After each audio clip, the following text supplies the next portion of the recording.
कि battle of बकमुट इस वक्त है क्या। तो इस बात को आप ऐसे समझिए कि बैटल ऑफ बकमुट यानी बकमुट में रूसियों को कामयाबी यहां पर मिल गई है। ये वो क्षेत्र है बकमुट, देखिए ये पूरा रूस और रूस के पास ये बकमुट। अब बैटल ऑफ बकमुट में रूसियों को यहां पर कामयाबी मिलती हुई फिलहाल अभी नजर आ रही है। अभी के लिए रूस यहां पर कामयाब है। बकमुट पर रूसी कब्जे का जल्द ऐलान यहां पर संभव हो सकता है, लेकिन ज़ेलेंस्की यहां पर शांत बैठने वालों में से नहीं है। यूक्रेन ने रूस को बकमुट से आगे बढ़ने की रणनीति बनाई है। ये यूक्रेन ने किया है कि रूस को बकमुट से आगे बढ़ने की जो मतलब रोकने की भी रणनीति यहां पर है। यूक्रेनी सैनिक बकमुट के आगे गड्ढा खोदने में जुटे हुए हैं कि एक बड़ा गड्ढा यहां पर खोद दिया जाए ताकि आगे बढ़ने से रोका जाए। यूक्रेनी सैनिक की कोशिश कर रहे हैं। रूसी सैनिकों टैंकों को रोकने की कोशिश में कौन है इस वक्त? यूक्रेन। ये कोशिश इस वक्त की जा रही है कि इस पूरे इलाके को बचाया जा सके। डोनेस्क प्रांत में बकमुट शहर है और यहां की लड़ाई बहुत अहमियत रखती है क्योंकि ये पूर्वी यूक्रेन रूस से लगा हुआ हिस्सा बहुत अहमियत रखता है। दोनों देश इस वक्त जोरदार लड़ाई यहां पर कर रहे हैं। महीनों से बकमुट जीतने में रूसी सेना जुटी हुई है। वैगनर ग्रुप यहां पर रूस की मदद कर रहा है। ये लड़ाके वैगनर ग्रुप के जोरदार लड़ाई यहां पर हो रही है। यूक्रेनी नेशनल गार्ड के डिप्टी यहां पर मौजूद है। 24 घंटे लड़ाई यहां पर इस वक्त होती हुई नजर आ रही है और जोरदार लड़ाई यहां पर की जा रही है।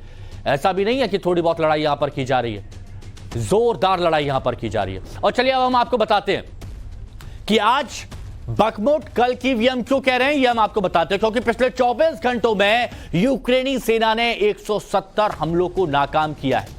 170 हमलों को नॉर्थ, ईस्ट और साउथ से बकमुट को घेरने की कोशिश में इस वक्त रूस जुटा हुआ है। डोनबास विजय के लिए बकमुट जीतना बहुत ज्यादा जरूरी है और यह बात पुतिन भी बहुत बखूबी जानते हैं। और इसीलिए इस जगह को, ये जो बकमुट आप देख रहे हैं, इस जगह पर जोरदार लड़ाई इस वक्त की जा रही है। बकमुट के पास औद्योगिक इलाकों पर रूस की नजर है। पुतिन ये जानते हैं बखूबी कि कितनी अहमियत रखता है ये। बकमुट में यूक्रेनियों के सामने गोला बारूद की कमी का संकट बन रहा है क्योंकि रूस तो यहां पर ताबड़तोड़ फायरिंग कर रहा है। जैपोरेजिया और खेरसोन पर भी रूसी हमला इस वक्त एक के बाद एक लगातार जारी है। रूसी सेना ने 40 से ज्यादा शहरों और गांव में गोलीबारी की है। 40 से ज्यादा शहरों। ये हालात यहां पर है बकमुट की और इसी पर हम बात करेंगे। हमारे साथ में lieutenant general retired Sanjay Kulkarni defence expert हैं, जुड़े हुए हैं और सीधे इनसे बात करेंगे। सर ये बताइए, ये खबर जो आ रही है कि बकमुट से पीछे हटने की तैयारी में यूक्रेन है और इसे रूस की बड़ी जीत के तौर पर भी देखा जाएगा। पश्चिमी देशों को इससे क्या संदेश जाएगा? बहुत अच्छा सवाल किया आपने क्योंकि 372वां दिन है लड़ाई का और इस तौर पर जब बकमुट के कोई स्ट्रैटेजिक इंपॉर्टेंस नहीं है, लेकिन पश्चिमी देशों को लगता है कि यूक्रेन को रूस के साथ वहां पे भिड़ाने में जितना भी हो सके रूस को कम से कम उसको डिप्लीट किया जाए, उसको ब्लीड किया जाए। यही मकसद है बकमुट की लड़ाई का। और जो डोनबास का रीजन हम कहते हैं, जिसपे बार बार रूस कहता है कि उसका पूरा हल्ला बोल है और पूरा उसका नियंत्रण है, उसके मद्देनजर अगर हम आज देखें बकमुट की लड़ाई के ऊपर जिस प्रकार से ज़ेलेंस्की और यूक्रेनियन बार बार कह रहे हैं कि ऐसा कुछ नहीं है, हम तो वहां से निकलने के लिए तैयार हैं या हम चले, लेकिन रूस का यह मानना है कि बकमुट की जो लड़ाई है उससे उनको लगता है कि वो टेररिस्ट हैं। उनको लगता है कि नियो नाजीज जो है वो बहुत ज्यादा वहां पे तादाद में है जो रूस को लगातार लीड करने में लगे हुए हैं और पश्चिमी देश यूक्रेन को उकसा रहे हैं कि आप लगे रहो, आप रूस को किसी तरीके से इस बकमुट की लड़ाई में हार दिखाओ। लेकिन रूस भी अब डटा हुआ है, यकीन कर रहा है कि बकमुट की लड़ाई तो जीत ही ली उसने। लेकिन यही नहीं, जापोरिजिया में देखिए आईएईए के जो इंटरनेशनल एटॉमिक एनर्जी के हैं वो भी आके रखे कमीशन देख रहे हैं कि वहां पे कोई ऐसा कुछ ना हो जाए जहां से न्यूक्लियर का रिएक्शन हो जाए। खार्किव में देखिएगा, खेरसोन में देखिएगा। अब रूस का ये मानना है कि लड़ाई ऐसे मोड़ पर है कि पश्चिमी देश चाहते हैं कि रूस घुटना टेके और रूस चाहता है कि किसी हालत में भी यूक्रेन जो है घुटना टेके। और ऐसी जो लड़ाई है वो बकमुट की जीत के बाद अब तकरीबन 10 एक दिन के बाद इस बात का शायद मुझे लगता है जिस प्रकार से लावरोव और ब्लिंकन के बीच में G20 के वक्त चाहे 10 मिनट की बातचीत हो, इससे लगता है कि सब कोई चाहता है कि लड़ाई समाप्त हो और बखमूत की लड़ाई उस मुद्दे से बहुत जरूरी है, चाहे उसके स्ट्रैटेजिक इंपॉर्टेंस नहीं है। तो रूस को लगता है कि यूक्रेन जो है वो, क्योंकि स्ट्रीट फाइटिंग चल रहा है और इस स्ट्रीट फाइटिंग में रूस के काफी एक सैनिक मारे जाते हैं, काफी उनके नुकसान हो रहा है। वही नुकसान यूक्रेन का भी हो रहा है और यूक्रेन अब उस नुकसान को सहने में असफल है और यही कारण है कि रूस अब बखमूत की लड़ाई जीत गया। पश्चिमी देशों में यानी अच्छा संदेश जा रहा है। लेफ्टिनेंट जनरल संजय कुलकर्णी हमारे साथ में एक्सपर्ट हैं। तो सर एक बात और बताइए, क्योंकि बखमूत की लड़ाई में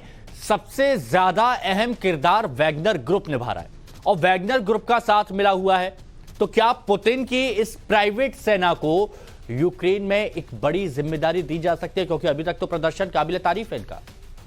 बिल्कुल बिल्कुल बिल्कुल, कोई शक नहीं जो आप कह रहे हैं, क्योंकि वैगनर ग्रुप जो है चाहे वो प्रिजनर्स हो, लेकिन जिस प्रकार से वो एक टक्कर दे रहे हैं और वो ऐसी टक्कर जो लग रहा है कि वाकई एक वक्त ऐसा आ गया है कि यूक्रेनियंस को लग रहा है कि वैगनर ग्रुप के कारण, नहीं तो उन्हें लगता था कि रूसी सैनिक जो है क्योंकि इतने ट्रेन नहीं है, अभी कोई नए लोगों को उन्होंने रिक्रूट किया है और उनके जो सैनिक हैं लगातार, चाहे रूस उन्हें नियोनाजीज कहे, रूस उन्हें मर्सनरीज कहे, कुछ भी कहे, टेररिस्ट कहे, लेकिन यूक्रेनियन सोच रहे थे कि वो टक्कर दे सकते हैं और बखमूत की लड़ाई शायद वो जीत जाएंगे। लेकिन वैगनर ग्रुप ने एक जबरदस्त, एक जिस तरीके से मोर्चा संभाला और स्ट्रीट टू स्ट्रीट, आदमी से आदमी लड़ते हुए, एक एक गली, एक एक घर में से मारते हुए, जिस प्रकार से वैगनर ग्रुप ने पलड़ा बिल्कुल भारी किया है रूस का। रूस को जरूर इस वक्त जो है अपने वैगनर ग्रुप के ऊपर नाज होगा और उनका साथ रूसी सैनिक भी दे रहे हैं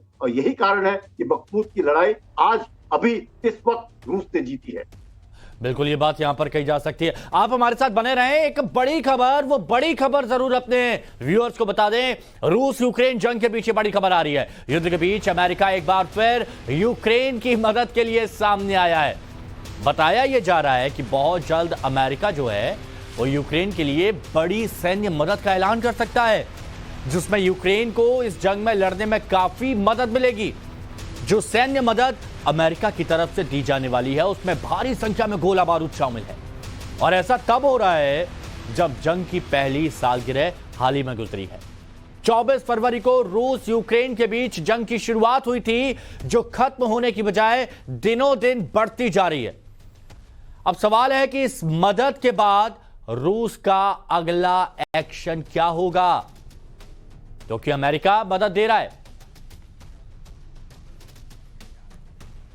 लेकिन अब रूस का अगला कदम क्या होगा यह जानने की यहां पर कोशिश की जाएगी। लेकिन चलिए अब आपको हम ग्राफिक्स के जरिए बताते हैं कि अमेरिका की यूक्रेन के लिए सैन्य मदद की क्या प्लानिंग है।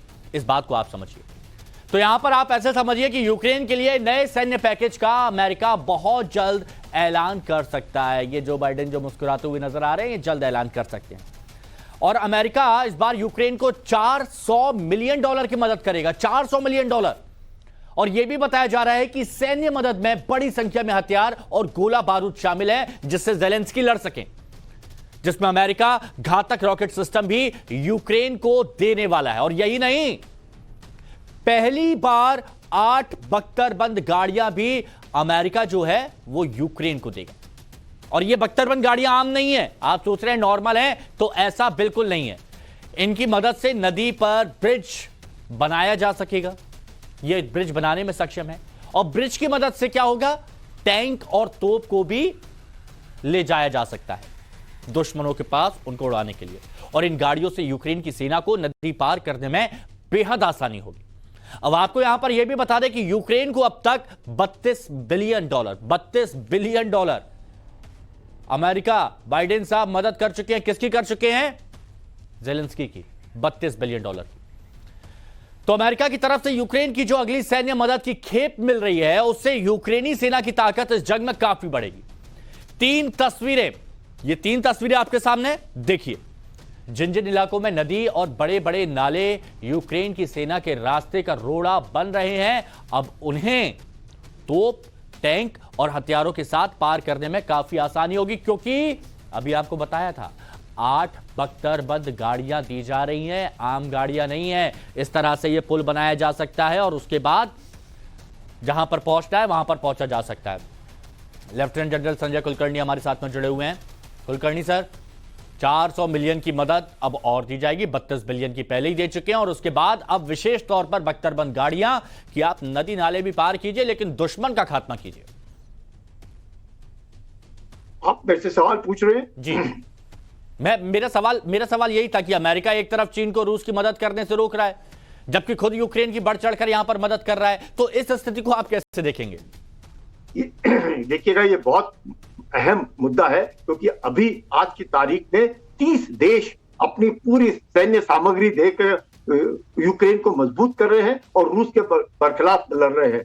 और ये जो एड मिल रहा है, जैसे आपने बिल्कुल ठीक कहा, तकरीबन $100+ बिलियन का एड यूएस ने कमिट किया है कि हम यूक्रेन को देंगे। उसमें उन्होंने 30 से 45 बिलियन डॉलर ऑलरेडी दे रखे हैं, जिसमें सैन्य सामग्री ही तकरीबन 60% है। बाकी ह्यूमैनिटेरियन हो, डिप्लोमेटिक हो, पॉलिटिकल हो, लीगल हो, जो भी हो, लेकिन इसमें बख्तरबंद गाड़ियां, टैंक, हिमार, जावलिन, स्टिंगर, रेकियन सर्वेलेंस, ड्रोन, बेतरतीब। और इसके बावजूद भी जो रूस है वो यकीनन मैं कहूंगा कि मजबूती से लड़ने की कोशिश कर रहा है। आप समझ सकते हैं, सैनिक हैं, चाहे वो चीन को तो आप रोक रहे हो, पर आदमी हैं जो लड़ रहे हैं और जिनको 30 देश जो है सामग्री दे रहा है। और एक तरफ ताइवान देखिएगा, ताइवान को भी जिस प्रकार से यूएस मदद कर रहा है और इतनी जबरदस्त मदद कर रहा है कि चीन बार बार बोल रहा है कि शायद इससे हमारे रिश्ते जो है और पूरे विश्व भर में जो एक संतुलन है वो शायद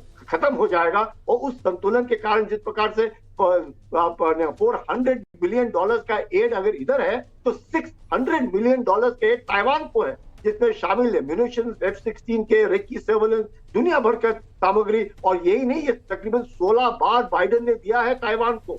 जिस प्रकार से एड ताइवान को मिल रहा है उसी प्रकार से एड यूक्रेन को भी मिल रहा है। अच्छा, ये चीज तो ठीक है, अमेरिका तो पूरी मदद कर रहा है लेकिन चीन से कह रहा है कि आप मदद नहीं कर सकते, आप बिल्कुल मदद नहीं कर सकते। लेकिन एक बात यहां पर ये समझनी होगी और मैं चाहता हूं कि आप एक्सपर्ट है तो उस पर अपनी बात रखें कि पश्चिमी देशों के सामने पुतिन अभी तक टिके हुए अंगद के पैर की तरह। आर्थिक तौर पर पुतिन को मजबूती ये कैसे हासिल हो रही है, क्योंकि पश्चिमी देश तो कई तरह के सैंक्शंस लगा चुके हैं ना? ये देखिएगा, पश्चिमी देश जरूर जो भी है मैं कहूंगा सैन्य सामग्री देने की कोशिश कर रहे हैं, डिप्लोमेटिक मदद कर रहे हैं, पॉलिटिकल है, पूरा विश्व लगा हुआ है कि रूस को किसी तरीके से कमजोर बनाना है, रूस को किसी तरीके से हराना है। लेकिन पश्चिमी देश भी जानते हैं और पुतिन भी जानते हैं कि नाटो जब से जिसमें 30 देश शामिल हैं उनमें सिर्फ एक अमेरिका है जिसमें वो सक्षम है और ताकत है। बाकी जो 29 देश है थोड़ा थोड़ा देंगे। अब आप जर्मनी को देख लीजिए, जर्मनी से आवाज उठनी शुरू हो गई है कि अगर आप एयर डिफेंस इक्विपमेंट दे रहे हैं तो जर्मनी का नुकसान हो रहा है, जर्मनी कमजोर हो जाएगा। और जब चीन, और इसका पूरा फायदा कौन उठा रहा है? चीन फायदा उठा रहा है। हाँ। चीन बड़ा खुश है कि रूस जो है वो लड़ा हुआ है, यूक्रेन जो है उसको पश्चिमी एक बात तय है, यानी हर देश अपना अपना यहां पर फायदा देख रहे हैं, हर देश अपनी अपनी तरह की यहां पर पॉलिटिक्स करता हुआ नजर आ रहा है। बहुत बहुत शुक्रिया लेफ्टिनेंट जनरल संजय कुलकर्णी, आप हमारे साथ जुड़े और आपने अपनी बात यहां पर रखी। बहुत बहुत शुक्रिया।